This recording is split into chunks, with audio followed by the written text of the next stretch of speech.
The evidence bag sat on the corner of the table like a small, patient accusation. Inspector Lestrade pulled off his gloves, one finger at a time, the way he always did when he was thinking, and set them beside his notebook without looking at either. The room smelled of damp paper and coal dust, with something underneath it, something faintly chemical, the kind of smell that clings to sealed spaces and old leather, and things that have been touched too carefully by too many hands. The gas lamp on the wall threw a steady amber circle across the table's surface. Outside the narrow window of Scotland Yard's evidence annex, rain was doing what London rain does best in late October, not falling dramatically, not sheeting or crashing, but simply being in that persistent, grey, quietly determined way, as though it had nowhere else to be and no particular hurry about any of it. Lestrade stood still for a moment, just stood, listening to the rain, and to the faint sound of a constable's boots somewhere down the corridor, and to the particular silence that settles over a piece of evidence when it refuses to make sense. He was not a man given to theatrics. He had been with the Metropolitan Police for better than 18 years, and in that time he had stood in rooms considerably worse than this one, had looked at evidence considerably more disturbing, had felt the particular weight of cases that pressed on the chest, and didn't lift until they were solved. And sometimes not even then. He was competent. His superiors knew it. His constables knew it. And if Lestrade himself occasionally suspected it, he kept the suspicion quiet and professional, the way one keeps a good tool in a well-organized drawer, available, reliable, not requiring praise. But this case, this particular, neat, infuriating case, had been sitting on the corner of his attention for 3 days now, and it would not move. He opened his notebook to the relevant page, though he had not needed to consult it since yesterday morning. He knew the facts. That was, in a sense, the problem. The dead man's name was Francis Aldbury. 34 years of age, unmarried, employed as a government courier by a department whose precise name appeared in the official correspondence only as an abbreviation, 2 letters, a dash and a number, which told Lestrade precisely as much as it was intended to tell him, which was to say, not very much at all. Aldbury had boarded the 7:40 express at Victoria Station on the evening of Tuesday the 14th, bound for Dover. He had occupied compartment 7 of the first-class carriage, a booking made in his name, confirmed at the barrier, verified by the guard's log. He had been seen entering the compartment. The guard had noted him. A quiet man in a dark coat, carrying a leather dispatch case of the kind used by government messengers, the kind with a brass lock and a wax seal pressed over the clasp. The train had departed on time. It had arrived at Dover Priory at 9:47, running approximately 4 minutes behind schedule on account of a brief delay outside Tonbridge. Nothing unusual, nothing remarkable. The kind of small maritime fog that gathers over the Medway in autumn and dissipates before anyone has properly decided to be annoyed by it. At Dover, the platform guard had opened compartment 7 to assist passengers with luggage. Francis Aldbury et al. Been found seated, upright, in the far corner of the compartment, his head inclined slightly toward the window, his hands folded in his lap. He looked, the guard had said, as though he had fallen asleep, peacefully even, except that he was not asleep. The compartment door had been bolted from within. Lestrade turned the page in his notebook, though he didn't need to. He simply needed something to do with his hands. The bolt was a standard first-class interior bolt, a sliding brass mechanism positioned at the upper center of the door, engaging a fixed plate on the frame. It could only be operated from inside the compartment. The guard had not forced it. He had fetched the railway supervisor, who had used the emergency override key, a long, hooked instrument kept in a sealed case at each terminus, to disengage the bolt from the corridor side through a small access aperture that existed precisely for this eventuality. The aperture was less than an inch wide, positioned near the top of the door frame, designed for no other purpose.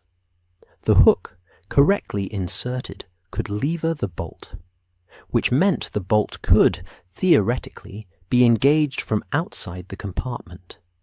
If one had the right implement, the right knowledge of railway hardware, and the right angle. Lestrade had spent the better part of Tuesday afternoon with a sample bolt mechanism and a wire hook from the railway company's maintenance department, trying to reproduce this. He had managed it, eventually. After 20 minutes and 2 bent hooks and 1 deeply unhelpful suggestion from Constable Perkins, who had watched the proceedings with the earnest fascination of a man who had never been asked to help commit a theoretical murder before, and was finding it rather exciting. So the bolt explained, or partially explained. The how of the door was not, in itself, what stopped him. What stopped him was the dispatch case. He looked at the evidence bag now. A large paper envelope, sealed and labelled, in the clerk's careful handwriting, and felt the same quiet, professional frustration he had felt when he first opened it at the scene. The dispatch case had been found on the seat beside Aldbury. The brass lock was undamaged, the wax seal. And this was the detail. This was the small, insistent wrong note that had been playing somewhere at the back of his mind for 3 days.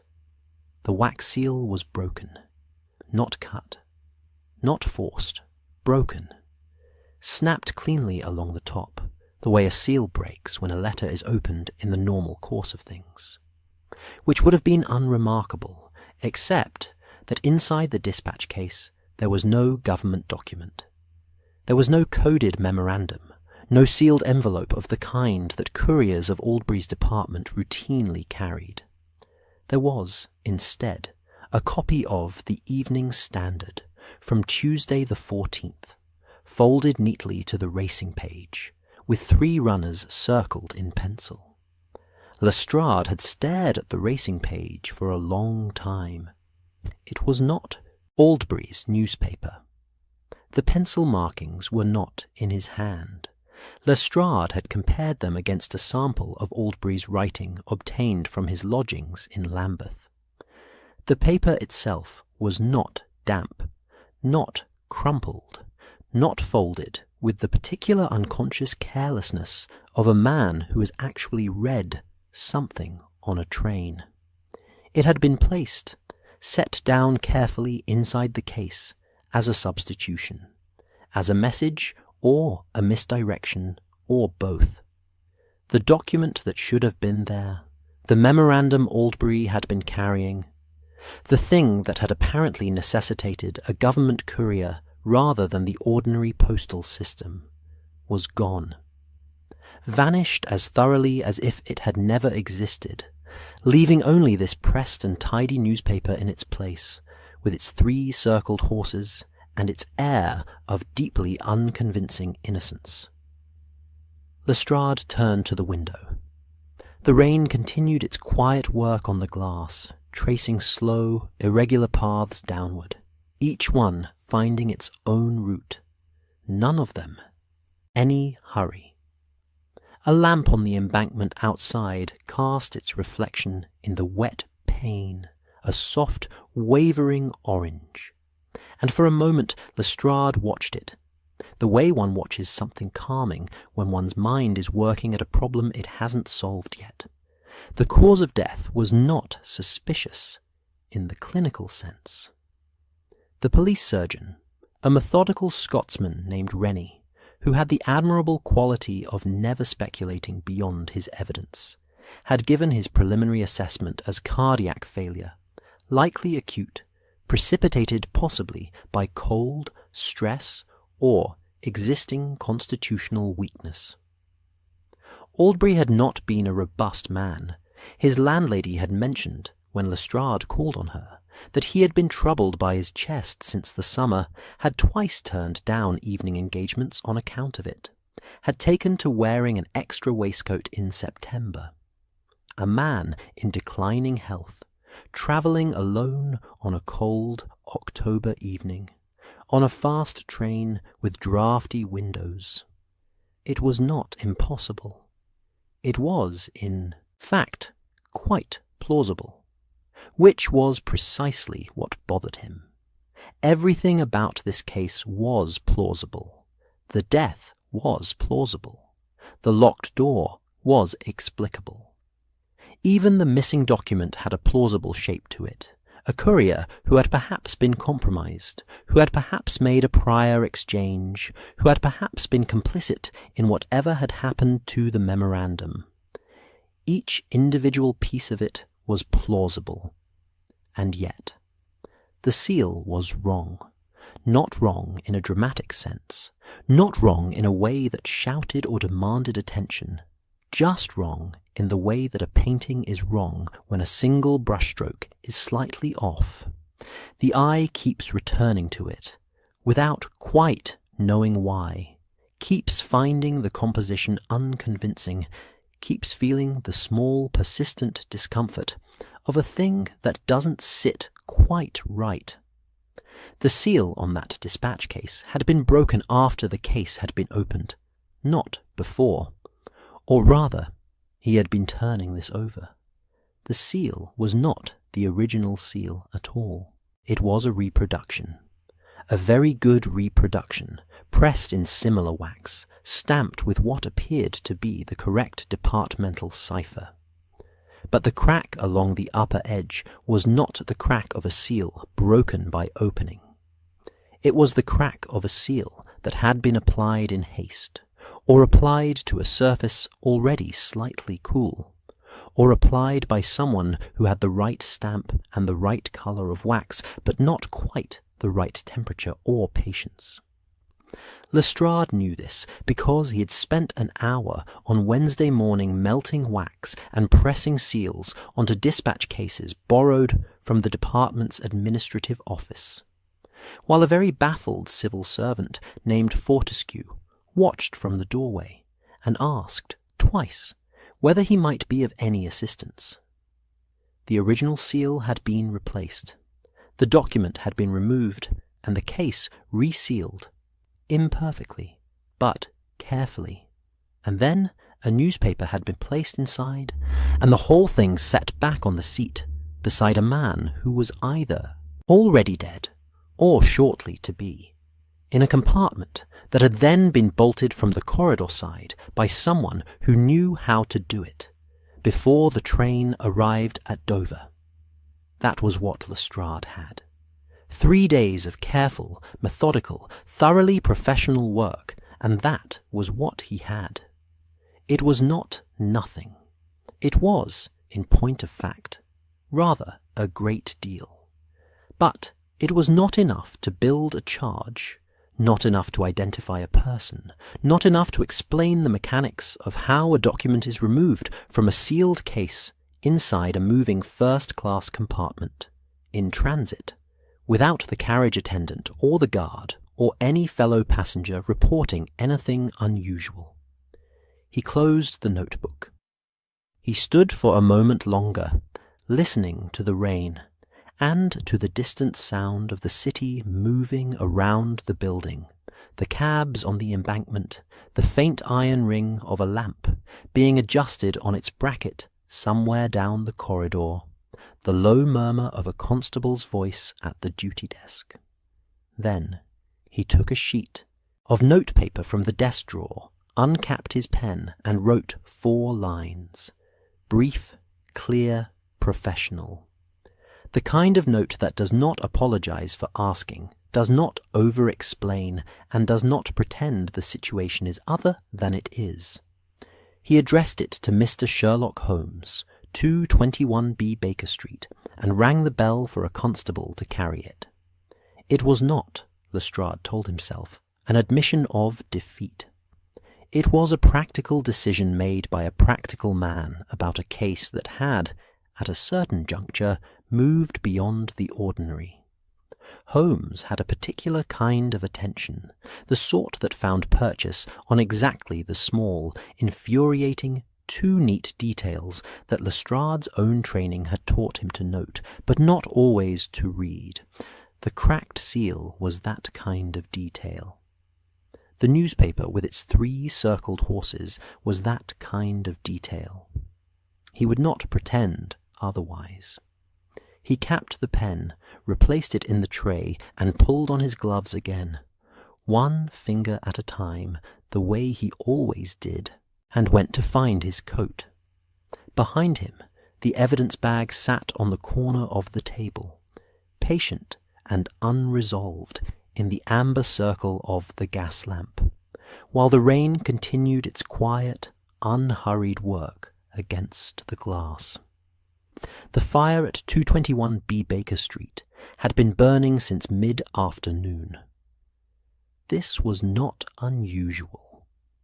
Watson had long since made his peace with the fact that Holmes kept the sitting-room at a temperature that would have been considered excessive by most London households, and positively tropical by the standards of his old regimental mess. The coals were banked high, the grate throwing a generous, shifting warmth across the room, and the effect, combined with the rain against the windows and the low amber burn of the desk lamp, was of a place deliberately insulated against the outside world. A room that had drawn its curtains against the evening, and settled in with no intention of being disturbed.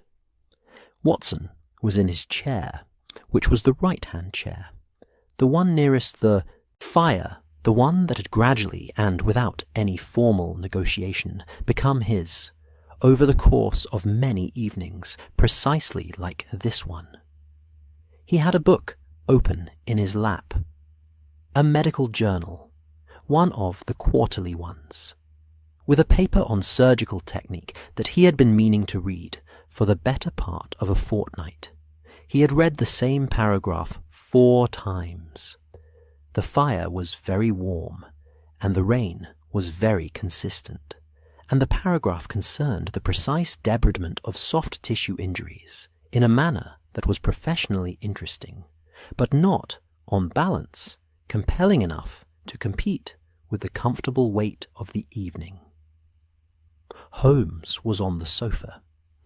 This required some qualification, because Holmes on the sofa was rarely a simple matter of a man lying down. He was arranged there in the particular way that suggested deep thought rather than rest.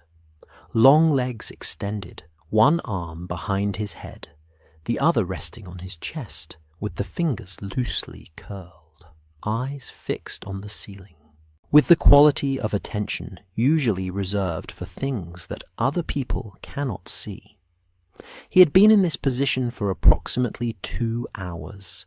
He had not spoken in 40 minutes. On the low table beside the sofa sat a cold cup of tea, a violin bow that had been picked up and set down several times, and a folded newspaper with a half-completed cipher in the margin, abandoned mid-solution. Watson had learned, over time, not to interrupt this state. It was not sleep, and it was not boredom, and it was not the darker vacancy that sometimes settled over Holmes in the wrong seasons.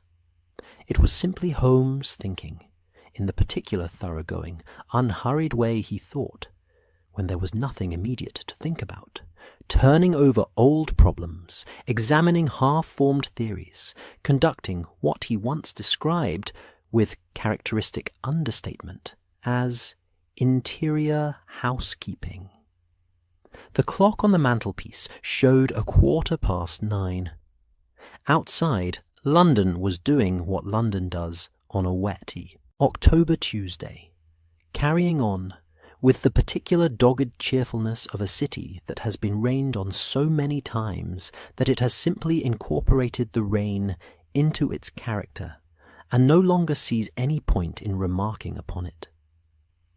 Cabs moved along Baker Street below, their lamps making soft orange smears on the wet cobblestones. A vendor somewhere nearby was packing up whatever he had spent the day selling. A dog, at some distance, expressed a brief and apparently unresolved opinion about something, then fell silent. It was Mrs. Hudson who brought the note. She knocked twice, her knock, which Watson could have identified in a building full of knocks, a brisk double rap that managed to be both respectful and faintly impatient, and entered without waiting for a reply, which was also characteristic. She was carrying a small silver tray with an envelope on it, and she set it on the table beside Holmes' cold tea with the expression of a woman who has long ago made her peace with the hours kept by the occupants of her first floor. "A constable brought it," she said, "from Scotland Yard, by the look of the envelope." Holmes did not move from his position on the sofa. He extended one hand sideways toward the tray without looking at it, located the envelope by some unerring spatial instinct, and drew it toward him. "Thank you, Mrs. Hudson. The tea is cold. Yes, I could bring fresh. That would be very kind." Mrs. Hudson collected the cold cup with the practised efficiency of a woman who has removed cold tea from that table many hundreds of times, and withdrew. Holmes sat up, not quickly, but with the sudden decisiveness of a man who has shifted from one mode to another without intermediate stages, and broke the envelope's seal. Watson looked up from his journal. He did not ask.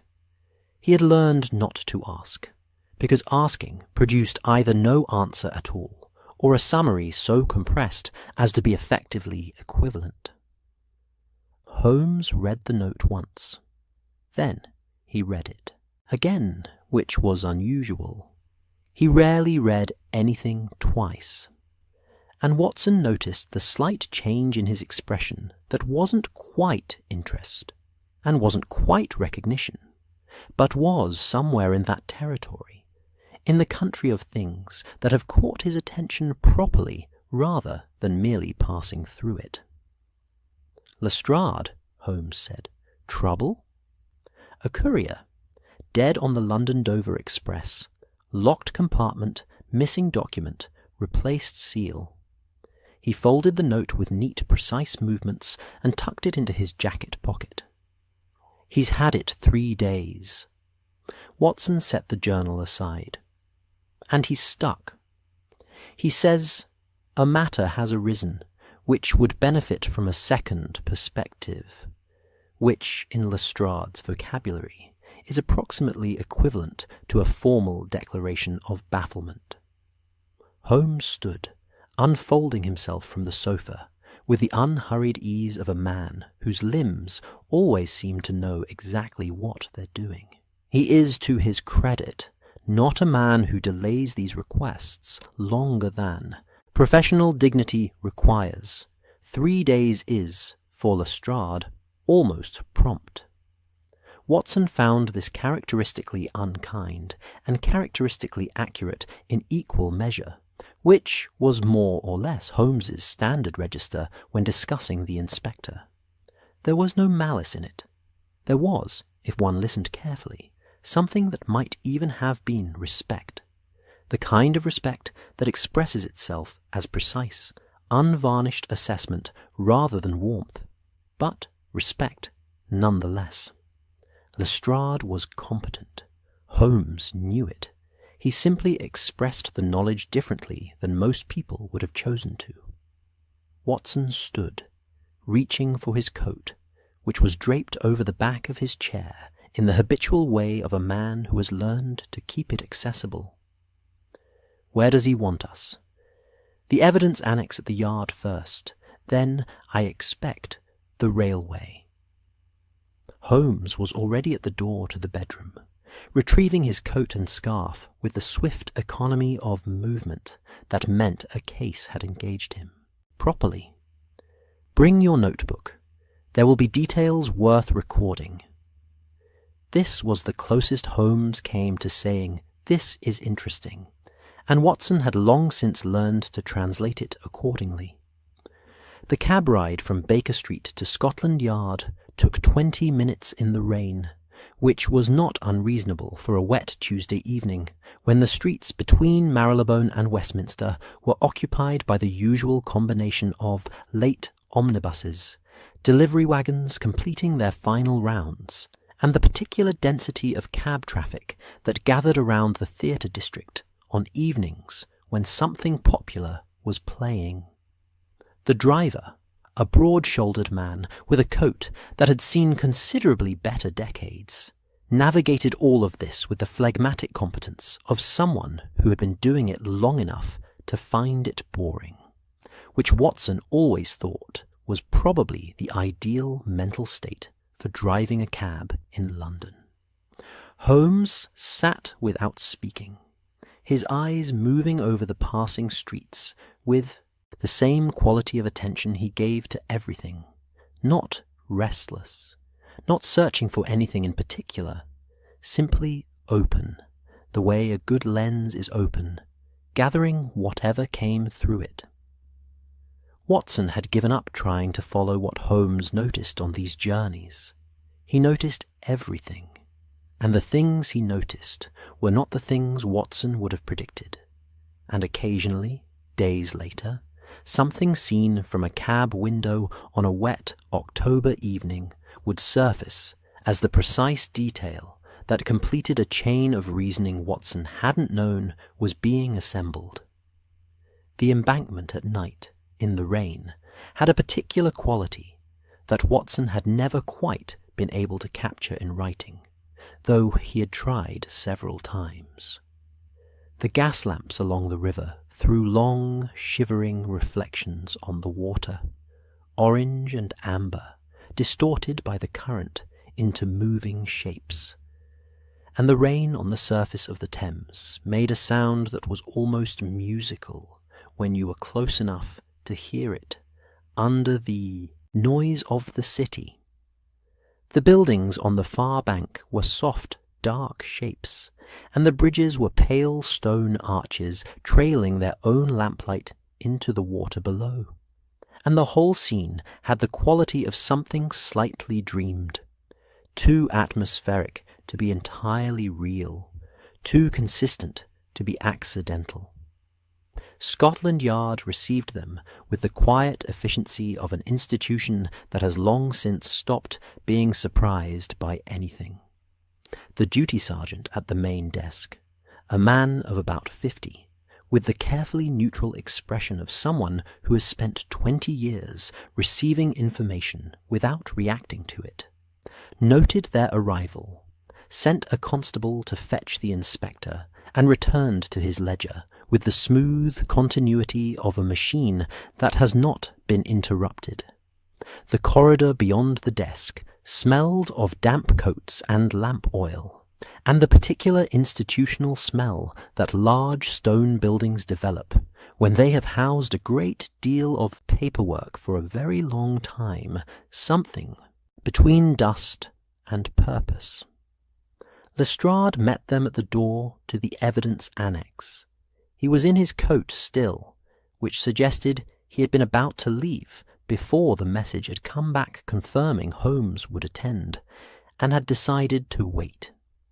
He looked, Watson thought, exactly as he always looked at the end of a difficult day, contained, precise, professionally composed in the way of a man who considers visible tiredness to be a form of unprofessionalism. There were shadows under his eyes. His moustache was slightly less attended to than usual. He shook Holmes's hand with the directness of someone who has moved past any discomfort about asking for help and arrived at the practical business of getting it. "Good of you to come," he said, not effusively, just squarely. "You said locked compartment and replaced seal," Holmes replied, which was his version of "You're welcome. Let's begin." Watson received a nod from Lestrade, which he returned, and the three of them went inside. The evidence annex was a long, narrow room with a low ceiling, and 4 gas lamps mounted at intervals along the wall, each one throwing its circle of amber light onto the table beneath it.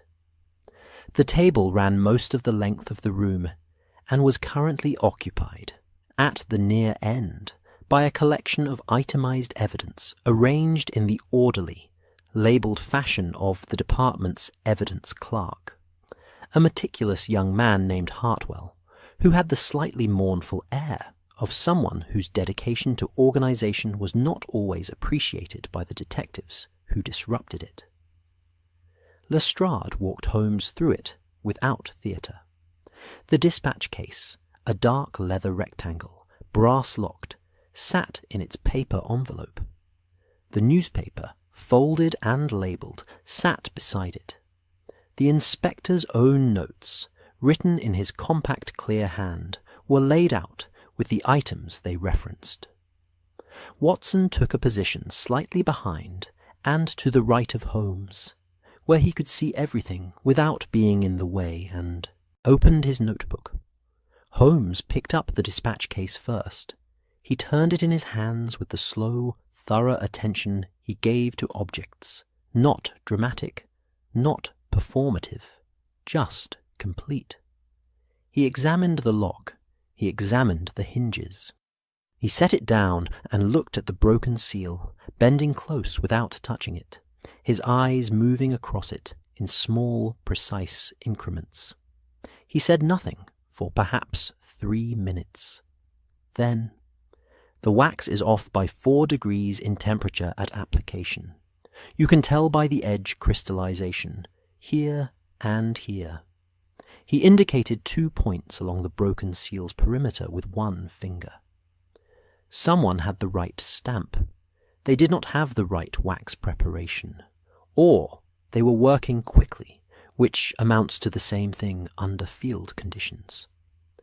Lestrade was watching him with the careful attention of a man storing information. "That matches what I'd worked out," he said. "The seal's a reproduction." "A good one," Holmes said, which from him was genuine acknowledgement. "Whoever did this had access to the correct departmental cipher and the correct colour of wax. That is not casual knowledge." He moved to the newspaper. He unfolded it once, looked at the 3 circled runners, refolded it. "The pencil marks are old. These were made at least 2 days before Tuesday. This newspaper was not purchased on the night of travel." He looked at Lestrade. "You'd noted that. The handwriting doesn't match Aldbury's." "No, nor are the circles the marks of a man actually selecting runners. Look at the pressure, the angle. These were decorative circles, made to look like casual markings." He set the newspaper down. "Someone wanted this case opened, in the eventual investigation, to appear as though Aldbury had been reviewing the racing page. A human detail, an alibi of character, almost." Watson wrote this down. Holmes straightened. He looked at the evidence table with the expression of a man who has read a page and is now thinking about what it means rather than what it says. "The key," he said, "to the compartment." Lestrade reached for a small labelled envelope and tipped its contents onto the table. A standard railway compartment key, brass, slightly worn at the bow. "Guard's key," he said, "used to confirm the override procedure at Dover." Holmes picked it up. He held it to the light. He turned it once. Something shifted in his expression. the small, nearly invisible flicker of a thing noticed and filed. "Tell me about the carriage," he said, "the exact position of the compartment within it, and the corridor." Lestrade consulted his notes and began. Watson wrote, and the lamp burned steadily, and outside the rain continued its patient, unhurried conversation with the city. The railway siding at Stuart's Lane was not, by any measure, a romantic location. It sat south of the river, tucked behind the main working yards of the London, Chatham and Dover Railway, accessible by a narrow service road that ran between a brick retaining wall and a row of maintenance sheds whose corrugated iron roofs collected the rain and redistributed it in enthusiastic, irregular streams onto anyone passing beneath. The yard itself smelled of coal ash and axle grease, and the particular cold metal smell of iron that has been rained on, a smell that is not unpleasant exactly, but is very specific. The smell of industrial things resting, of engines cooling, of the enormous mechanical business of the railway paused temporarily between efforts. They had come by cab to Battersea, and then on foot through the yard gate, guided by a railway supervisor named Croft, who carried a lamp and moved with the proprietorial confidence of a man entirely at home in a place most people would find confusing.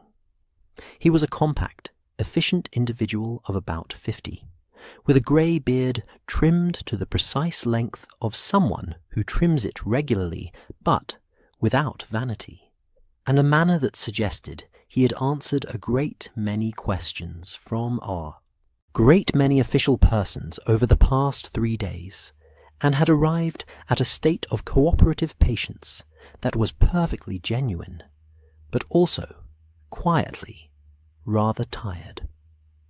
The preserved carriage sat in the third siding from the eastern wall. It was a first-class carriage of the standard Dover express configuration, 6 compartments, each with its own exterior door to the platform side, and a connecting corridor running along the opposite flank, accessible from within each compartment by a sliding interior door.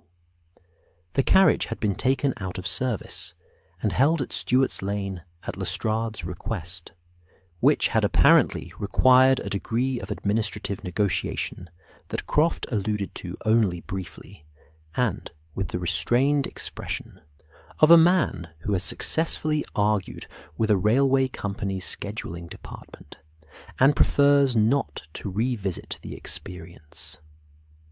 Holmes went up the boarding step first, without waiting to be invited, which Croft observed with the slightly resigned expression of a man who has dealt with consulting detectives before and knows that expecting conventional courtesies is optimistic. Watson followed, then Lestrade, then Croft with his lamp.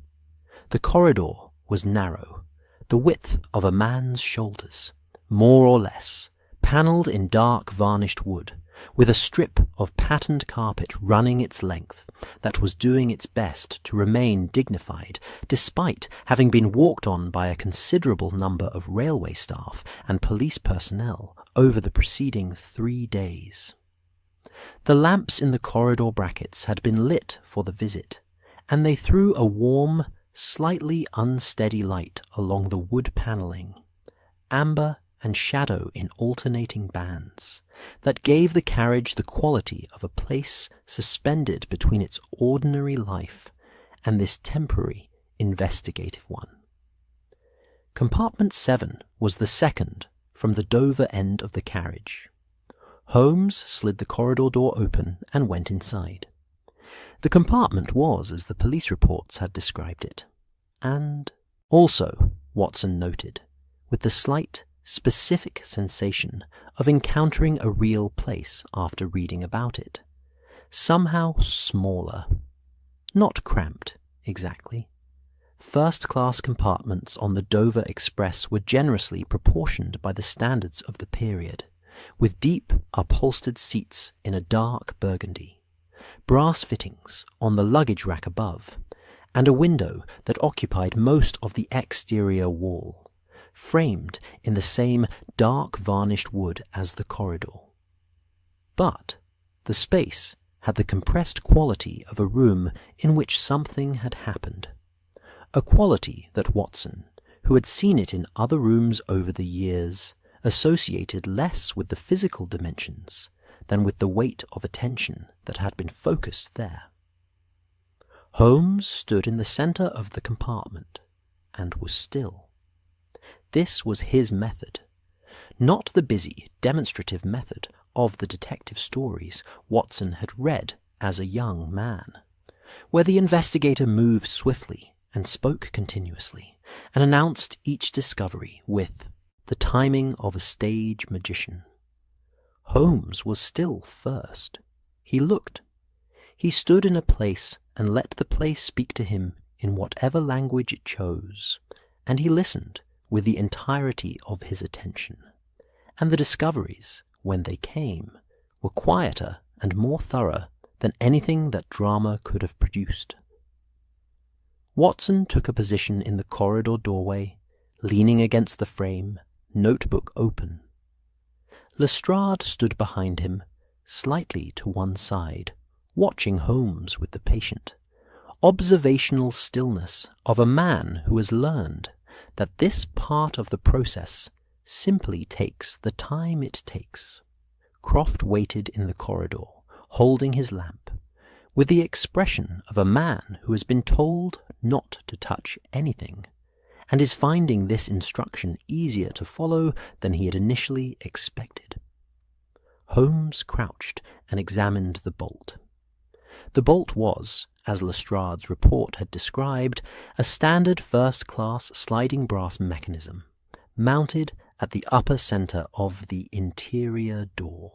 Holmes looked at it from below, then from the side, then ran one finger along the track in which it moved, not touching the bolt itself, just the channel. He stood, opened the corridor door, and looked at the access aperture, the small, narrow slot near the top of the door frame, less than an inch wide, through which the emergency hook could be inserted to disengage the bolt from outside. He took a wire from his pocket. Watson recognized it. Holmes had brought it from Baker Street, a specific gauge, which meant he had already theorized something about this mechanism before they arrived. He inserted the wire into the aperture from the corridor side, felt for the bolt, and made two small adjustments. Then he withdrew the wire and looked at its end carefully in the lamplight. "The aperture has been used recently," he said, to no one in particular. "The brass lip shows fresh scratching on the lower edge, consistent with an implement thinner than the standard override hook. Something more precise, inserted at a shallower angle." He handed the wire to Watson, who examined the end and found a faint transfer of brass on the tip. Someone knew this could be done, and had practiced it. Lestrade made a note. Holmes moved to the window. The exterior window was of the standard drop-frame type, a heavy sash that could be lowered by a leather strap to the desired height, admitting air or, on warmer days, the particular blend of countryside smells and coal smoke that constituted the pastoral experience of Victorian rail travel. Holmes lowered it by approximately 8 inches, leaned forward and looked out at the siding, at the angle of the frame, the geometry of the exterior door, the distance between the window's lower edge and the platform side of the carriage. Then he turned and looked at the corridor door, then the window again. Watson watched him triangulate something, measuring distances with his eyes, computing angles, running some sequence of physical logistics. threw a mental model of the carriage in motion, in darkness, travelling at express speed through the October night. "Watson," Holmes said, "stand at the corridor door and hold it open at approximately this angle." He positioned it himself, about 40 degrees from the wall. "Don't move." Watson held the door. Holmes stood at the window and looked back toward Watson. He adjusted his position once, moving 2 inches to the left. Then he looked at the window again, at the corridor door, at the dark varnished wood of the compartment wall between them. "There," he said quietly. Not to anyone, just noting it. Watson looked. He could see, in the polished surface of the brass luggage rack fitting above the seat, a faint reflection, distorted, compressed, but present, of the corridor beyond the door. Not the door itself, the corridor. If the corridor lamp was lit and the compartment lamp was not, the reflection would be sharper. A person standing in the corridor, at the right position, with the door at the right angle, would be visible as a reflection in the fitting. And, conversely, the interior of the compartment would be visible, partially, from the corridor, without the corridor door being fully opened. Holmes straightened. "The compartment lamp," he said to Croft. "Was it on or off when the body was found?" Croft considered. "Off, sir. The guard noted it. Thought the gentleman had turned it off to sleep. Or it was turned off from outside, through the open window, using the exterior lamp switch during a station stop." Holmes looked at Lestrade. "Which stations between Victoria and Dover did this train stop at on Tuesday evening?" Lestrade had this. Herne Hill, Chatham, Faversham. Brief stops, 2 minutes at most at each. "Chatham," Holmes said immediately. "Chatham is the natural choice. Long enough platform, sufficient activity to provide cover, sufficient darkness beyond the lamp range on the eastern side." He looked at the window. Again. "The lamp is turned off from outside. The compartment is dark. The corridor lamp is still lit. The reflection in the fitting becomes significantly clearer." He moved to stand where Watson was. "From this position in the corridor, this exact position, you can observe the interior of the compartment without opening the door." Watson saw it now. With the compartment lamp off, the darkness inside would make the brass fitting act as a more effective mirror.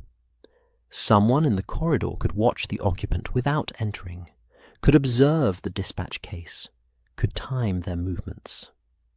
"But the document," Watson said. "To take the document, they would need to enter." "Yes," Holmes said, "after Aldbury was dead, or nearly so." He was quiet for a moment. The heart gave out on its own, or very nearly on its own, and someone was watching and waiting. The carriage was very still. The rain on the exterior roof was a soft, continuous sound, not loud, not dramatic, just present, the way background sound is when a room has gone quiet. Watson noticed it now in a way he hadn't when they'd been moving and talking. The lamp in the corridor bracket flickered once in a draught from the open window, and the shadows in the compartment shifted and resettled. It was Watson who found the ribbon. He had moved to the far seat, the seat opposite the one where Aldbury had been found, to look at the window angle from that side, and he had put his hand down on the cushion to steady himself as he leaned forward, and his fingers had found something tucked into the gap between the seat cushion and the wooden side panel. In the narrow space that collects things, ticket stubs, dropped coins, the small forgotten debris of journeys, he pulled it free. It was a ribbon. Approximately 8 inches long, 1/4 of an inch wide, made of grosgrain silk in a deep burgundy colour, close, but not identical, to the colour of the seat upholstery. One end was cut clean. The other end had been torn raggedly, as though it had been part of something longer, and had been pulled free rather than cut. It was not frayed from age or wear. It was recently torn. "Holmes," Watson said. Holmes turned. Watson held up the ribbon between 2 fingers.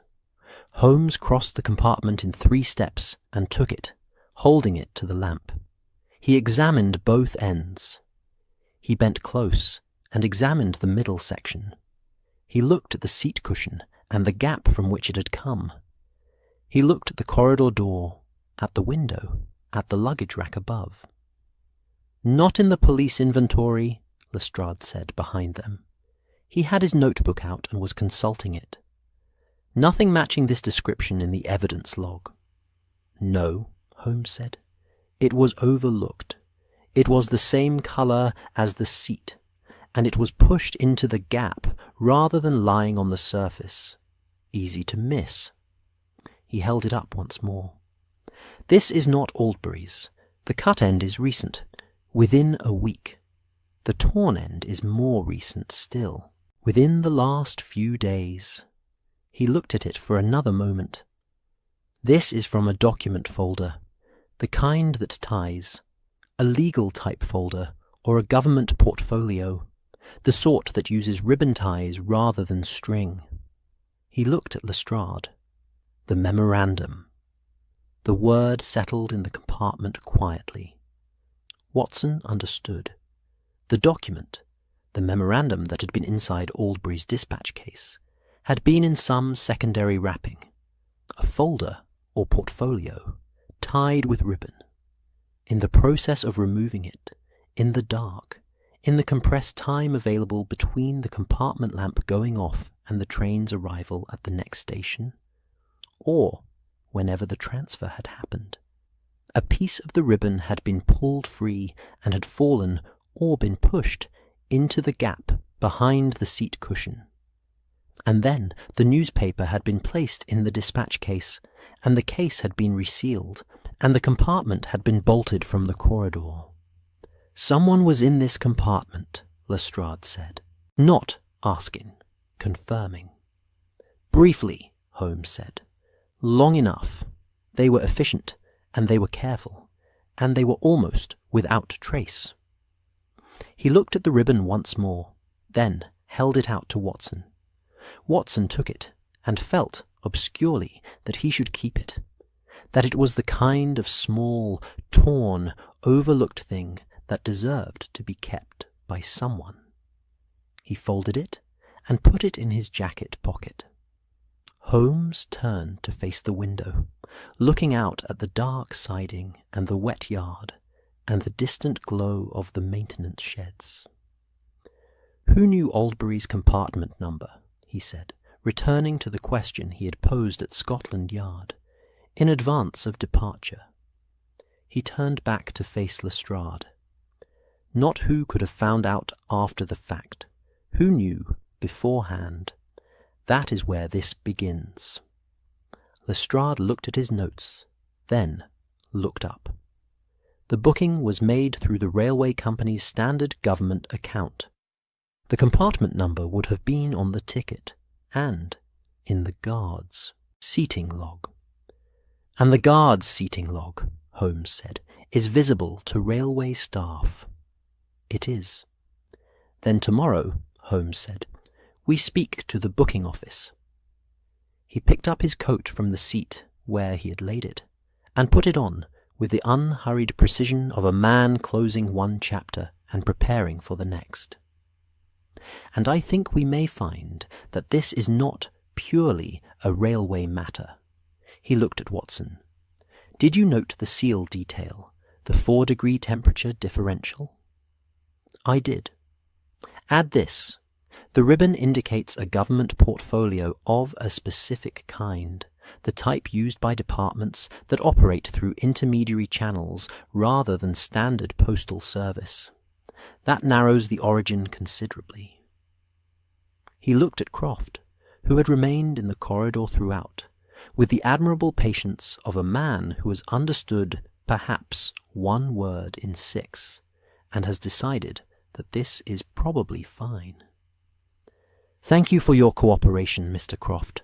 The carriage should remain in siding until further notice." Croft nodded, with the expression of a man making a mental note to have another conversation with the scheduling department. They descended to the yard in the rain, Watson's hand in his jacket pocket resting lightly against the folded ribbon, the lamp swinging at Croft's side and throwing their shadows long and unsteady across the wet iron rails. Holmes walked slightly ahead, as he usually did, his coat collar up against the rain. His mind, Watson knew, already somewhere further along the chain of events, already asking the next question, already listening for the answer that was waiting, patient and specific, somewhere down the line. The message was waiting for them at the station office. Not at Scotland Yard, not at Baker Street. At the station office. A small, wood-panelled room at the eastern end of Stuart's Lane's administrative building, furnished with a clerk's desk, 2 chairs of unequal comfort, a wall map of the London, Chatham, and Dover railways, southern routes, and a smell of old ink and new anxiety that suggested the room had been occupied recently by someone who did not usually occupy it. The message itself was on a card, cream-coloured, heavyweight, with no letterhead and no signature, just a Baker Street address written in a hand that Holmes recognised before Watson had finished reading the first line, because the hand was his own, almost, except slightly larger and considerably more deliberate. The hand of a man who writes with authority rather than speed.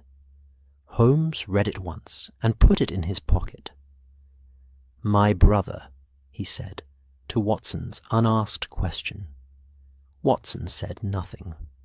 Lestrade, who had been looking at the wall map with the expression of a man giving 2 people a moment, turned around. "Mycroft Holmes," Holmes said to him, which produced in Lestrade the particular expression, not alarm, not quite, of a man who has just understood that his manageable case has acquired a dimension he had not budgeted for. He would like to meet, tonight, if possible. Holmes looked at the card once more, then at the window, where the rain was still performing its quiet, persistent work on the glass. "He says the Diogenes Club is closed to visitors at this hour, so he suggests his office, which means Whitehall." Lestrade put his notebook in his coat pocket with the slow, deliberate movement of a man recalibrating. "How does he know about the case?" "Mycroft," Holmes said, with the faint, affectionate exasperation of a man describing a force of nature, "knows about most things. The relevant question is why he has waited 3 days to make himself known." He looked at Lestrade steadily, which suggests he was waiting to see how far ordinary methods would carry the investigation before deciding how much to contribute. Watson thought this over as they found a cab outside the yard gate. It was characteristic of Mycroft, from everything Holmes had said about him over the years. A man of enormous intelligence and almost total inertia, who preferred to receive information rather than seek it, who moved only when movement was genuinely necessary, and who calculated the precise minimum intervention required with the same detached accuracy that other men applied to mathematics. The fact that he was moving now, that he had sent a card to a railway siding office at 11 o'clock on a wet Tuesday night, meant that something in the case had reached a threshold. The cab moved through South London toward Westminster Bridge, the river appearing briefly between buildings as they crossed. Black water, lamp reflections, the dark bulk of the embankment. And then they were on the north side, and the streets broadened and quietened, and the buildings became the kind of buildings that house departments rather than people. Mycroft Holmes occupied a corner office on the second floor of a building in Whitehall, whose exterior gave no particular indication of what occurred within it. This was, Watson suspected, entirely deliberate. The building had the look of a place that wishes to be slightly boring, adequately maintained, appropriately stone-faced, with windows that revealed nothing, and a front door that suggested administration of a routine and uninteresting kind. The interior was warmer than the exterior implied. A night porter admitted them without apparent surprise, as though 3 visitors at 11:30 were entirely within the ordinary range of the building's social calendar. The corridor on the second floor was carpeted in a deep green that absorbed footsteps, and the doors along it were dark wood with small brass number plates and no other identifying information. Mycroft was behind his desk when they entered. He was, as always, a striking figure, not in the way that Sherlock was striking, which was angular and restless and suggested compressed velocity, but in the opposite way entirely. Mycroft Holmes was large, not in a careless or excessive sense, but in the manner of a man whose physical scale matched something in his nature, a gravitational quality, a sense of weight and stillness that made the room arrange itself around him rather than the reverse. He had the same grey eyes as his brother, the same quality of attention, but where Sherlock's attention moved quickly from point to point, Mycroft's settled. It landed on a thing and remained there, considering it from every angle simultaneously, in no hurry whatsoever. He rose when they entered, a courtesy, measured and precise, and shook Lestrade's hand first, which Watson noticed and suspected was intentional. Then Watson's, then his brother's, with the brief, unsentimental warmth of 2 people who understand each other completely and have long since stopped needing to perform the fact. "Inspector," Mycroft said, settling back into his chair, "you have been thorough. I have read your reports." He said this without inflection, which was neither criticism nor praise, but simply information, delivered in the tone of a man who reads everything and draws careful distinctions between reading and valuing. "Please, sit." There were chairs arranged already, 3 of them facing the desk, positioned at the exact distance that suggests a meeting rather than an interrogation. Watson sat in the right-hand one. Lestrade sat in the centre. Holmes remained standing, which Mycroft observed without comment and without surprise. On the desk, beside a lamp burning at a low, steady amber, was a ledger. A large, cloth-bound ledger of the kind used by organizations that track movements, people, packages, schedules, in meticulous dated columns. It was open to a specific page, which Mycroft had not been reading when they entered, or had finished reading before they arrived, because his hands were folded on the desk, and the page was simply there, waiting. "The courier's name," Mycroft began, "was Francis Aldbury. You know this. What you do not know, or do not know fully, is the nature of what he was carrying." He paused, not for effect. He simply never rushed. The memorandum in his dispatch case concerned a communication between two government departments regarding the adjustment of certain intelligence channels in the coastal region. Dover, Folkestone, the ferry crossings. The details aren't, I think, useful to you at this level of the investigation. What is useful is this. The memorandum was sensitive in proportion not to its individual contents, but to its existence. The fact of its existence, in the wrong hands, indicates which channels are active. Lestrade had his notebook out.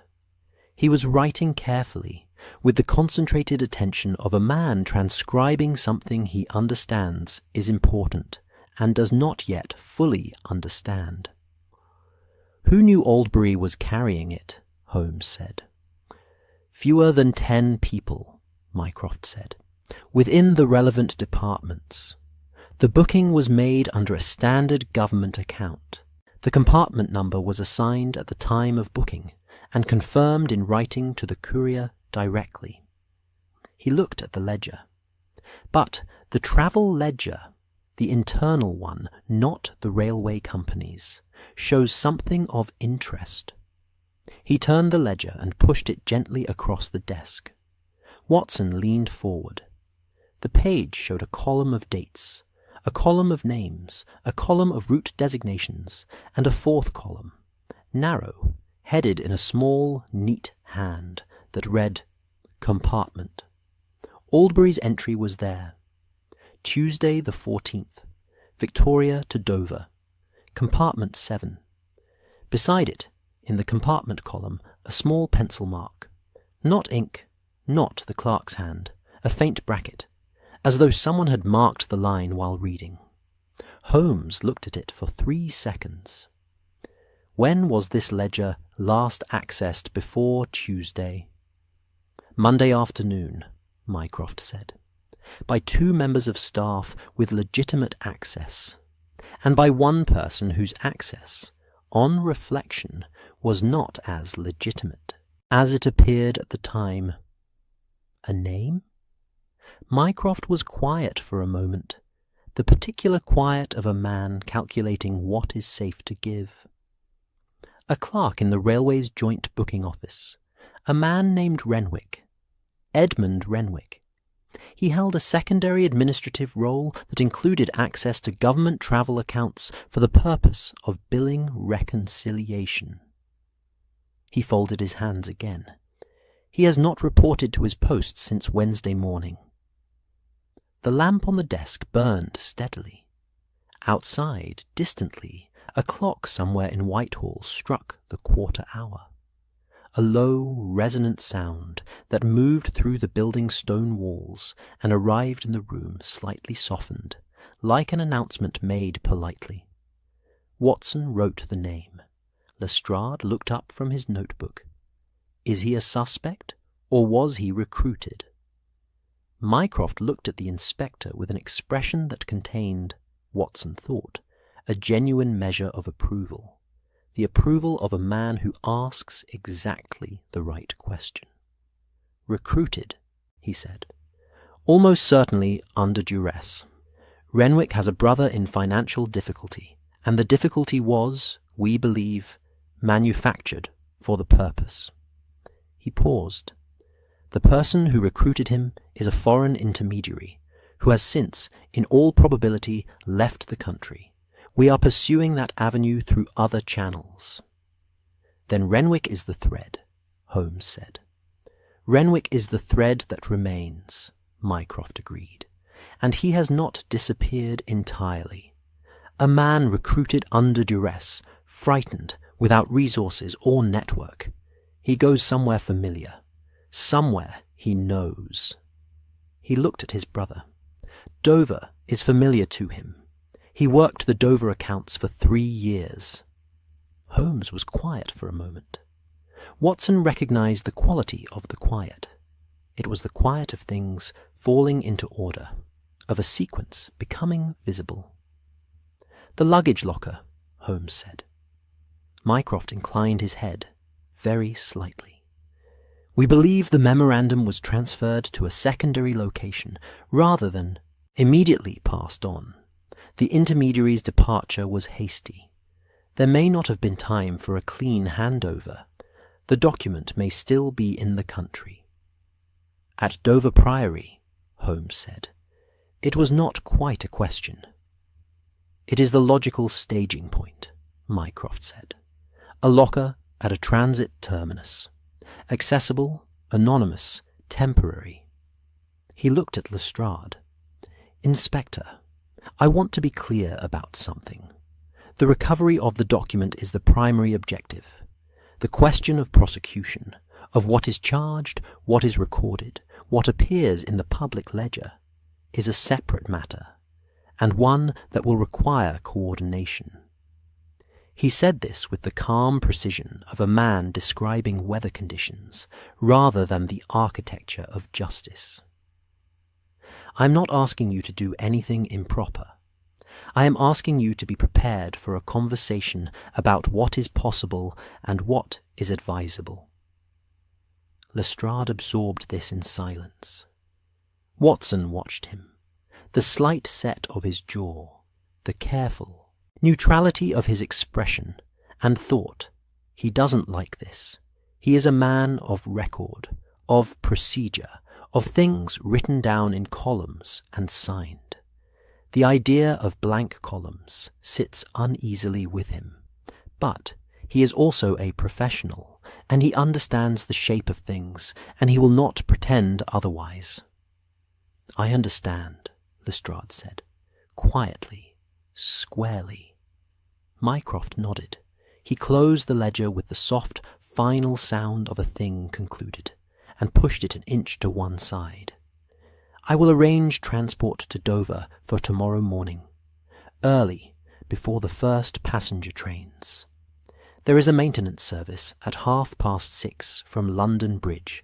I will have 3 seats reserved. He looked at his brother. Sherlock, the mechanism, how the document was taken. The window, Holmes said, and the corridor reflection. I'll explain on the train. Mycroft looked at him for a moment, the look of one mind acknowledging another, and said simply, Good. They rose. The chairs were left at their arranged angles. The lamp burned on. In the corridor, their footsteps were absorbed by the green carpet, and the building around them maintained its deliberate, unremarkable quiet. Watson's hand found the ribbon in his pocket as they descended to the street. The small, torn piece of burgundy silk folded against his fingers, and he held it for a moment in the cold air, before following the others to the waiting cab. The 6:30 maintenance service from London Bridge was not designed for comfort. This was evident from the moment they boarded. 3 men in good coats, occupying a carriage that smelled of linseed oil and sawdust, surrounded by the quiet industry of railway workers travelling to their posts with the particular morning energy of people who have been awake since before the city remembered to be. The seats were wooden. The lamp was a single bracket fitting that threw more shadow than light. The windows showed a London still largely asleep, rooftops in the grey pre-dawn, chimneys beginning their work, the occasional lit window of a bakery or dairy where someone had been up since 4, doing the quiet, essential labour that the rest of the city would consume without thinking about. Watson had brought a flask of tea, which Mrs. Hudson had pressed on him at the door with the expression of a woman who has sent men out on early trains before, and has views about the matter. He poured 3 cups into the flask's small collapsible tin cups and distributed them without ceremony. Lestrade received his with the silent gratitude of a man who had been at his desk since 5. Holmes received his and held it without drinking, which was characteristic. The train moved south through the waking city, and Holmes explained the mechanism. He did it quietly, without drama, in the way he explained things when he was satisfied with the explanation. Not performing it, just delivering it, the way one hands someone a completed document. The window trick. First, how the exterior lamp switch, reachable through a lowered window from the platform side during a station stop, could be used to extinguish the compartment lamp without entering. Then the corridor reflection, the brass luggage fitting acting as a mirror in the resulting darkness, allowing observation from the corridor. Then the bolt, the wire implement, thinner than the standard hook, inserted at a shallower angle through the access aperture to engage the bolt from outside after the compartment had been vacated. And the timing? Chatham Station. 2 minutes on the platform. Sufficient darkness on the eastern side. A man who knew the train's schedule, knew the compartment number, knew the carriage layout, and had prepared the substitute newspaper and the replica seal in advance. Lestrade listened, asked 2 precise questions, one about the wire implement, one about how the dispatch case had been opened without damaging the original seal, and made notes. Holmes answered both. The original seal, he explained, had almost certainly been removed intact, using a warmed blade inserted at the seam, a watchmaker's technique, patient and precise. And then the replica had been applied over the cleaned surface after the document was removed. The slight temperature differential in the wax was the cost of working quickly in a cold compartment in October. Watson drank his tea and watched the countryside open up beyond the city's edge, fields appearing, hedgerows, the occasional farmhouse with smoke beginning to rise from its chimney. The sky was lightening from the east, a pale grey blue that promised neither warmth nor drama, just the steady arrival of a November morning doing its ordinary work. They reached Chatham by 8. Mycroft had arranged for them to be met by the station supervisor, a different man from Croft, this one taller and more anxious, named Beaumont, who had received a telegram the previous evening and had spent the intervening hours in a state of cooperative apprehension. He led them to the railway's booking office, a room adjacent to the main ticket hall, separated from it by a wooden partition with a frosted glass window, through which the shapes of passengers moving in the hall were visible as soft, grey suggestions. The office smelled of ink and paper and the faint sweetness of the gum used to seal official envelopes. There were 2 desks, 2 sets of ledgers, a wall of wooden pigeonholes containing filed correspondence, and a younger clerk named Partridge, who had been told to be available, and was demonstrating this by sitting very upright and looking alert in a way that suggested he was trying to appear more senior than he was. Holmes spoke to Partridge for approximately 4 minutes. Watson observed and wrote. Partridge had worked alongside Renwick for 8 months. He was, it emerged, with the careful, slightly apologetic candour of a young man who wants to be helpful, and is also, clearly, somewhat shaken by the events of the past week, a willing enough source of detail. Renwick had been, he said, a reliable man, quiet, methodical, good with the accounts, precise about the billing reconciliation, the kind of colleague who noticed errors before they became problems. He had seemed, in the weeks before Tuesday, slightly distracted, not ill, not absent, just present in a slightly reduced way, as though part of his attention was occupied elsewhere. He had asked, Partridge said, 2 weeks before the 14th, about the procedure for government compartment bookings, which accounts were used, how the confirmations were issued, whether the compartment numbers were finalized at the time of booking or assigned later. Holmes asked this question 3 times, in slightly different forms, to make sure the answer was consistent. It was. Renwick had asked. The compartment numbers were finalized at booking. Renwick had known. Partridge had not thought anything of it at the time. It was a reasonable administrative question. He thought of it now with the expression of a man who has realized, retrospectively, the weight of something he witnessed without understanding. Holmes thanked him, which visibly surprised him, and they moved on. The guard came next. His name was Oakes, a broad-weathered man of about 60, who had been working the Dover Express for 11 years, and who received Holmes's questions with the defensive precision of a professional whose professional record is being examined, and who is confident in that record, but aware that confidence is not the same as immunity. He had seen Renwick, he said, after a pause and a description. Not on the train. On the platform at Chatham, on Tuesday evening. A man fitting that description, middle height, dark overcoat, brown leather bag, no luggage, had been on the platform when the express stopped. He had noted him because the man had been standing at the far end of the platform, away from the main passenger activity, in the darker section near the goods entrance. Not suspicious, exactly. People stood places. But, noted, had the man boarded? Oakes was not certain. He had been occupied with the platform side doors. He had not seen the man board, but he had not watched continuously. The stop was 2 minutes. There was activity.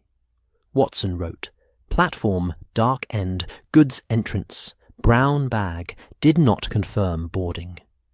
Holmes asked about the compartment lamp in carriage 1, compartment 7. Had Oakes checked it during the journey? He had not his standard procedure for a journey of that duration.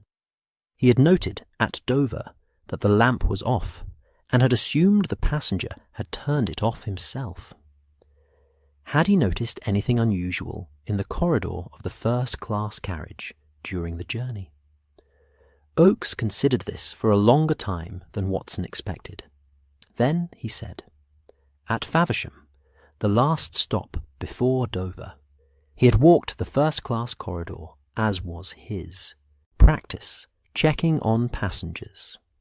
He had thought he heard, from the direction of compartment 7, a sound, a brief sound, not a voice. More like, he searched for the word, the sound of a case being closed, a clasp or latch. He had not investigated because the compartment door was shut and there was no call bell activated. The sound of a case being closed. Watson looked at Holmes. Holmes was looking at Oakes with the expression of a man who has just received the final piece of a mechanism and is confirming that it fits. Between Chatham and Faversham, Holmes said, did you walk the first-class corridor? Oakes had, at approximately 20 minutes after the Chatham stop. And the corridor was clear. It had been. Thank you, Holmes said. You have been very precise. Oakes received this with the slight unbending of a man who has been treated, perhaps more than he expected, as a professional. Outside, on the platform, Lestrade stood with his notebook and looked at Holmes. Renwick boarded at Chatham, he said. Boarded, worked quickly, and departed at Faversham, Holmes said. The window trick at Chatham, lamp off, compartment dark, bolt disengaged after departure. He observed Aldbury through the corridor reflection and confirmed what he either already knew or suspected, that the man was in no condition to resist or raise alarm. The heart had already done its work, or very nearly. Renwick entered, removed the document, replaced it with the newspaper, resealed the case, re-engaged the bolt through the aperture, and was gone before Faversham. Oakes heard the case close at Faversham because Renwick was still in the corridor, completing the bolt, not because he was inside. Lestrade absorbed this. And the ribbon. Torn from the portfolio in the dark, in haste, he did not notice it fall. Holmes put his coat collar up against the morning wind, which had come in off the estuary with the cold, salt-edged persistence of coastal air that has decided to make a point. He is not a trained operative. He is a frightened clerk who was given a specific task by someone who planned it, and then left him to execute it alone. The plan was good. The execution was almost good. Almost, Watson thought, writing it down. The cracked seal, the ribbon, the scratch on the brass aperture, the residue on the wire. Almost is the word that cases turn on. Dover, Lestrade said. It was not a question. Dover, Holmes confirmed. The locker, and Renwick, if he is still there, which I think he is, because he has nowhere else to go and is waiting, I suspect, for instructions that will not come. They walked toward the exit, past the pigeonholes and the frosted glass and the smell of ink, back out onto the platform where the morning had fully arrived now, pale and cold and clear, the sky a washed grey-white, the tracks running away southward toward the coast in two straight silver lines that converged at the limits of sight into a single point. The next train to Dover departed in 20 minutes. Watson bought 3 platform tickets from a machine near the gate, which ate his penny with a mechanical satisfaction that seemed disproportionate to the transaction. Lestrade found a bench and reviewed his notes. Holmes stood at the platform edge and looked down the track, his hands in his coat pockets, his attention somewhere ahead of them, already at Dover, already at the locker, already one step further along the chain. The ribbon was still in Watson's pocket. He touched it briefly, the small torn piece of silk, burgundy against his fingers, and thought about the frightened clerk with his brown leather bag, waiting somewhere in the grey coastal morning for a word that would not come. The train arrived in a long exhalation of steam, and they boarded. Dover arrived the way Dover always arrives, gradually and then all at once. The countryside had been thinning for the last 20 minutes of the journey, the fields growing shorter and more wind-flattened, the hedgerows lower, the farmhouses further apart and more deliberate in their construction, built by people who understood that the coast was not decorative but operational. Then the chalk began. White cliffs appearing at the edges of the view, immense and unhurried, as though they'd been there long enough to find the train's arrival mildly interesting at best. The sea appeared between hills first as a suggestion, a particular quality of light that was neither sky nor land, and then as itself, grey-green, wide, moving with the slow, enormous patience of something that measures time in centuries rather than schedules. Dover Priory Station received them at 9:30. It was a working station in the full sense, not a terminus that existed for the romance of arrival, but a functional, purposeful place where the railway met the sea, and where a considerable proportion of the passengers were not tourists or travellers in the leisure sense, but people with documents and appointments and the particular focused energy of those engaged in the business of crossing borders. Porters moved with practised efficiency. A Continental Express was being readied on the far platform, its carriages in the livery of a company Watson didn't recognize, its passengers collecting themselves and their luggage, with the slight anxiety of people who know that ships, unlike trains, will not wait. The station smelled of salt and coal smoke, and the cold, specific smell of sea air, mixing with the warm exhalation of engines. A combination that Watson had always found clarifying. The way certain smells are. The way the coast tends to make the interior of one's head feel slightly larger and better ventilated. Lestrade went directly to the station master's office. This was procedure, and Lestrade was a man of procedure, and Watson appreciated it. The way he moved through official spaces with the quiet authority of someone who belongs, there by right rather than permission, showing his warrant card without flourish, stating his requirements without excess, receiving the station master's cooperation with a nod that acknowledged it without making it into more than it was. The station master, a short, precise man named Fellows, who wore his uniform with the careful pride of someone who has earned the right to wear it, provided a constable and a master key for the luggage lockers without being asked twice. Holmes, meanwhile, had gone to look at the lockers. They were in the eastern concourse, a bank of wooden-fronted compartments set into the wall near the Dover side exit, numbered in brass of varying sizes. The kind of lockers that every major terminus had, used by travellers storing luggage between connections, by merchants holding samples, by the occasional person whose purposes were better not examined too closely. They had been in use at Dover Priory since the late 1870s, and they had the worn, reliable quality of things that work precisely because no one has complicated them. Watson found Holmes crouching before locker 31. "How did you know the number?" Watson asked. Holmes pointed. On the lower edge of the locker's wooden front, at exactly the height a kneeling man's coat cuff would rest.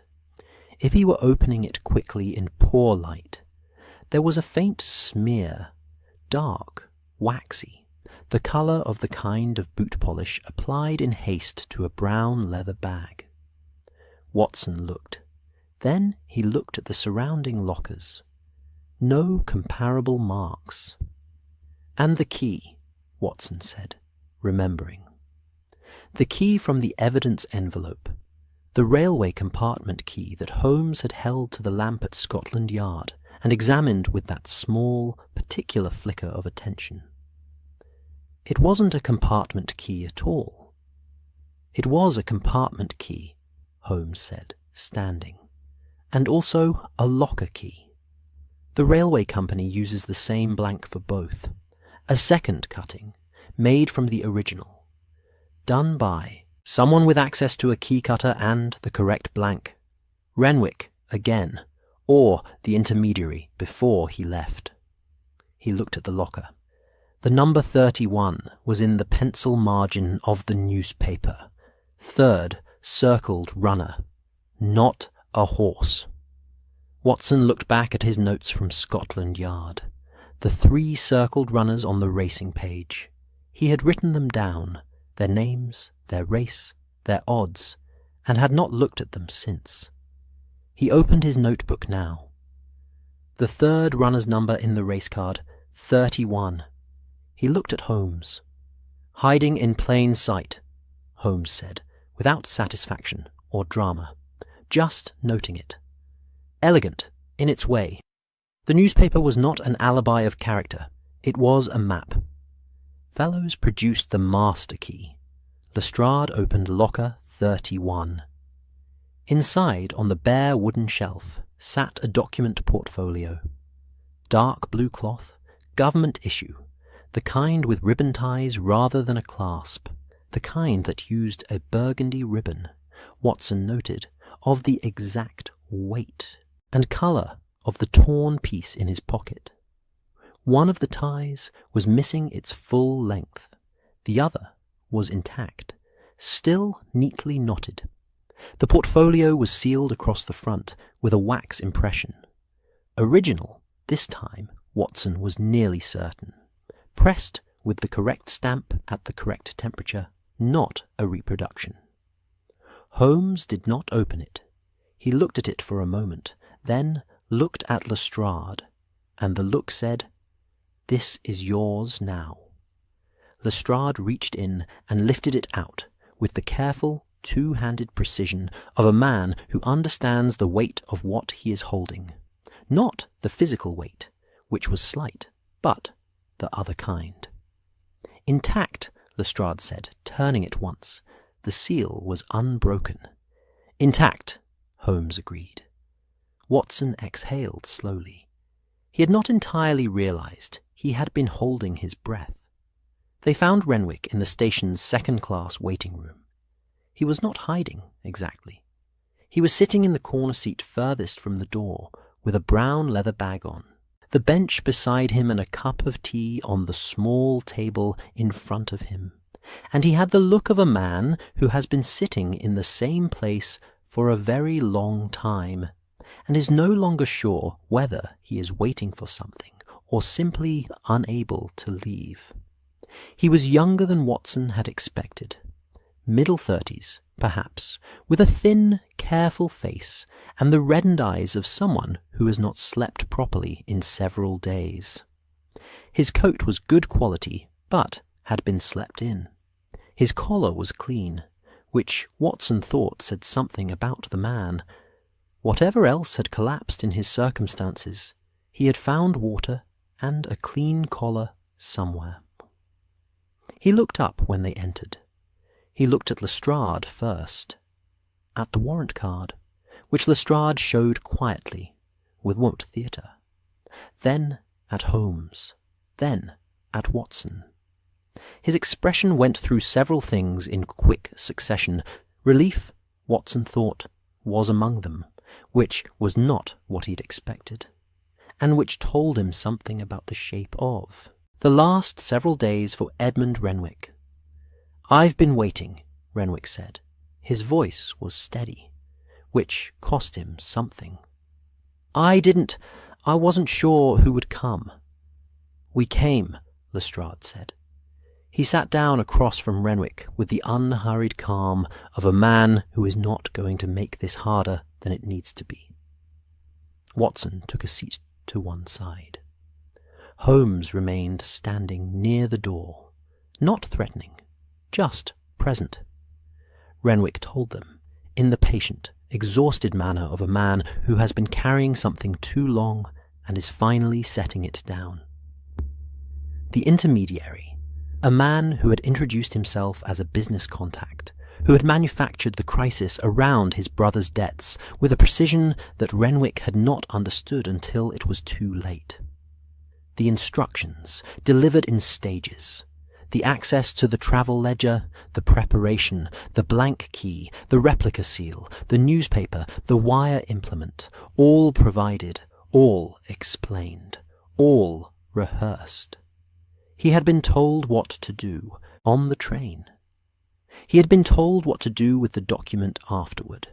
He had been told that once the portfolio was in the locker, his role was complete, and his brother's debts would be resolved.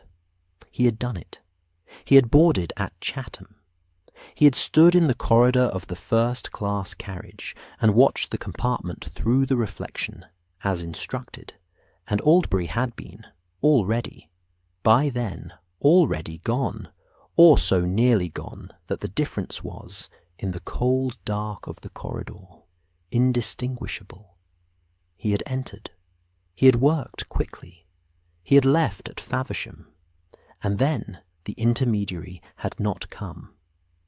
Wednesday had passed, and Thursday, and the debts were not resolved, and the contact did not appear, and Renwick had understood, slowly, with the particular nausea of a man realizing the full shape of something he had done, that he had been used and discarded and left holding the remaining end of a thread that led nowhere useful.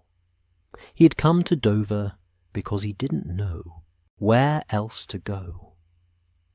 He had collected the portfolio from the locker, not to run with it, he said, looking at Lestrade with the steady, exhausted sincerity of a man with nothing left to perform.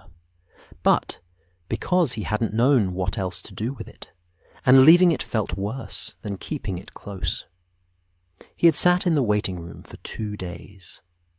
Watson wrote none of this down. He simply listened. Lestrade was quiet for a moment when Renwick finished. He looked at the brown leather bag. "Is there anything else in there?"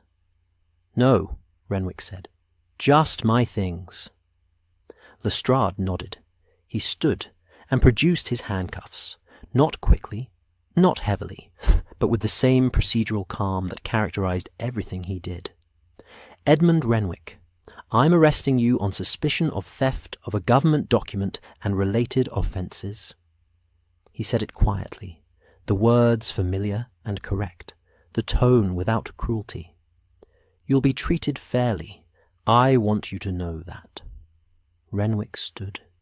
He put on his coat, which had been folded over the back of the seat, and he picked up his bag, and he went with Lestrade without resistance, the docility of a man who has already done the hardest part, which was waiting. Watson watched them go, and then looked at Holmes, who was looking at the empty teacup on the table, the cold cup, still faintly steaming at the rim where the heat hadn't quite left yet.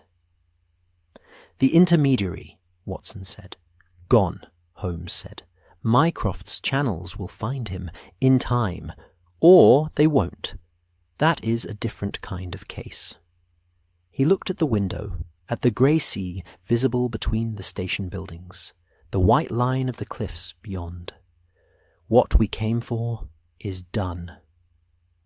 Watson thought about Renwick's brother, somewhere in London with manufactured debts and no idea what his situation had cost.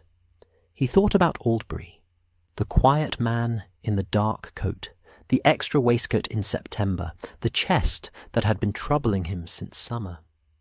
He thought about the portfolio, now in Lestrade's hands, its seal unbroken, its contents intact, the thing that all of this had turned upon. Was it worth it? He asked. Not sharply, just asking. Holmes considered the question with the genuine seriousness he gave to genuine questions. The document is recovered. The mechanism is understood. A man who was used is now in official hands, rather than someone else's. The intermediary has exposed a channel that Mycroft will now close. He paused. Whether that sum constitutes worth depends on what column you are counting in. It was not a comforting answer. It was an honest one, which Watson thought was probably more valuable. He put his notebook in his pocket, beside the ribbon, and followed Holmes out onto the platform. The evening train back to London departed Dover Priory at 4:30. It was a slower service than the morning's maintenance run. A regular passenger express, properly appointed, with upholstered seats and working lamps and a guard who moved through the carriages, with the unhurried authority of a man entirely satisfied with his professional situation. Watson found a window seat on the landward side and settled into it with the particular gratitude of a man whose body has been moving since before dawn, and has only now been given permission to stop. Lestrade had gone ahead with Renwick and a Dover constable on the earlier service. He had shaken Holmes's hand at the platform barrier, briefly, squarely, the same way he had greeted them the night before at the yard, and had said nothing beyond what was necessary, which was that he would be in touch regarding the formal proceedings, and that he was grateful. The word sat simply in the air between them, without elaboration, and Holmes had received it with a nod that acknowledged it without deflecting it, which Watson thought was, for Holmes, the equivalent of considerable warmth.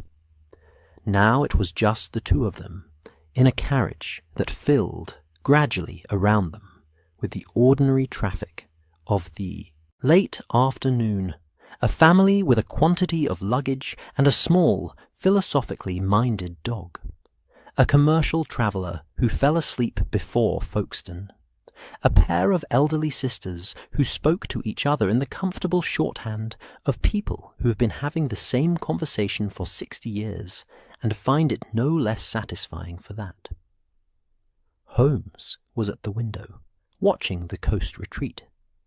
The chalk cliffs passed slowly, enormous, white, indifferent, and then the sea was behind them, and the countryside was opening up again, the same fields and hedgerows they had passed in the grey pre-dawn, now lit by the low amber light of a November afternoon that had done its best and was preparing to hand things over to the evening. The sky in the west was the colour of weak tea, fading at the horizon to something almost warm. Watson poured the last of Mrs. Hudson's flask. Cold now, and slightly oversteeped, but he drank it anyway, and felt better for it in the way that tea achieves, regardless of its temperature or quality, simply by being tea. "The ribbon ties the portfolio," Watson said, after a while. "Not a question. Just completing something." Holmes glanced over.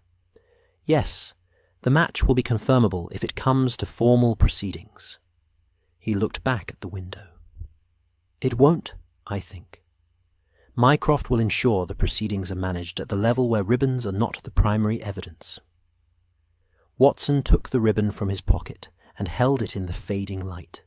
The small, torn piece of burgundy silk, 8 inches long, one end cut clean, one end ragged. It had been a working thing, part of a portfolio, part of a document, part of a chain of events that had moved through a cold railway compartment on a Tuesday evening and arrived here in his hand on a Thursday afternoon train home. He folded it and put it back. Baker Street received them at 7:30. The fire had been rebuilt in their absence, Mrs. Hudson's doing, presumably, or perhaps simply the fire's own inclination, since fires at 221B seemed to understand that their services would be required, and arranged themselves accordingly. The sitting room was warm and lamplit, the curtains drawn against the dark, the room exactly as it always was, and precisely as Watson had been looking forward to for the last 2 hours, without quite admitting it. Holmes dropped into his chair, and was still. Watson made tea, proper tea, in the pot, with the small focused pleasure of a domestic action performed correctly after a long day, and brought 2 cups, and set one within Holmes's reach, and took his own to the right-hand chair, and sat down. Outside, London had resumed its evening. The cabs on Baker Street, the distant sound of a crossing bell, the particular ambient murmur of a city of 4 million people engaged in the ordinary business of a Thursday night, eating, arguing, laughing, worrying, sleeping, living the full complicated texture of lives that had nothing to do with government documents or railway compartments or the cracked seal on a dead man's dispatch case. "He will file a partial report," Holmes said after a while. Watson looked up. "Lestrade? He will leave certain columns blank, as instructed, but he will keep a private note." Holmes looked at the fire. "He is that kind of man. The blank columns will trouble him, and the private note will be his answer to that trouble." Watson thought about this. Is that the right thing to do? Holmes was quiet for a moment. "It is a human thing to do," he said finally, "which is not always the same as the right thing, and not always different from it." Watson wrote that down. He wrote it in the notebook that was almost full now, on the last few pages, in the small, habitual record he kept, of the cases that seemed worth keeping. He wrote the date, and the case name, and 3 or 4 lines that captured the shape of it, the locked compartment, the cracked seal, the ribbon, the frightened clerk in the waiting room with his cold tea and his clean collar. The document recovered, the question of what was worth it, and which column you were counting in. He closed the notebook. The fire settled with a soft sound, coals shifting, heat redistributing, and the lamp on the desk burned its steady amber, and Baker Street went about its evening outside the curtained windows, and the case dissolved quietly into the larger life of the city the way all cases eventually do, leaving only the small, particular residue of things that happened, and were witnessed, and were written down. Watson put his hand in his jacket pocket. The ribbon was there, folded, warm from being carried, burgundy silk against his fingers. Meaningless now, just a torn piece of someone's portfolio, separated from whatever purpose it had originally served. He left it there. Some things are worth keeping simply because they were part of something, and someone ought to remember. The tea was good. The fire was warm. Outside, London breathed its great slow breath, fog settling on the river, gas lamps holding their small circles of amber against the dark. A distant train whistle carried on the night air from somewhere south of the river. A long, fading note, moving away down the line toward the coast. Watson listened to it until it was gone. Then he picked up his cup and settled deeper into the chair, and let the evening do what evenings are for.